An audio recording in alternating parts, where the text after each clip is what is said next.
கடலூர் மாவட்டம் சிதம்பரம் வண்டிகேட் குருமாந்தட்டு கிராமத்தைச் சேர்ந்த ராஜாராமன் என்பவரின் மகள் விமலா வயது 31 என்பவருக்கு கடந்த மாதம் சிதம்பரம் அரசு மருத்துவமனையில் குடும்ப கட்டுப்பாடு அறுவை சிகிச்சை செய்யப்பட்டது.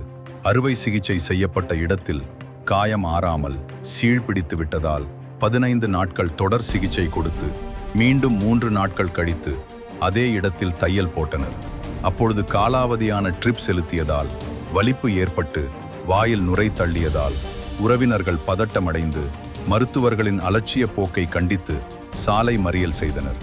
உடனடியாக அந்த பெண்ணை கடலூர் அரசு மருத்துவக் கல்லூரி மருத்துவமனைக்கு மேல் சிகிச்சைக்காக அனுப்பி வைத்தனர். அங்கு 2 நாட்கள் சிகிச்சை அளிக்கப்பட்டு எந்த பலனும் அளிக்காமல் அந்த பெண்மணியை அங்கிருந்து விமலாவை விழுப்புரம் முண்டியம்பாக்கம் அரசு மருத்துவமனைக்கு அனுப்பி வைத்தனர். அங்கு சிகிச்சை பலன் இல்லாமல் இன்று காலை 5 மணி அளவில் விமலா உயிரிழந்தார். உடனே உறவினர்கள் சிதம்பரம் அரசு மருத்துவமனை முன்பு போராட்டத்தில் ஈடுபட்டனர். உடனே சிதம்பரம் காவல்துறை கண்காணிப்பாளர், ஆய்வாளர் மற்றும் சிதம்பரம் வட்டாட்சியர் ஆகியோர் பேச்சுவார்த்தை நடத்தினர்.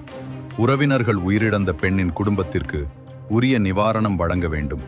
அலட்சிய போக்கான சிகிச்சையால் சந்தேகம் அடைந்த உறவினர்கள் விமலாவின் உடலை அதிகாரிகள் முன்னிலையில் பிரேத பரிசோதனை நடத்தப்பட வேண்டும் எனவும் கோரிக்கை வைத்தனர்.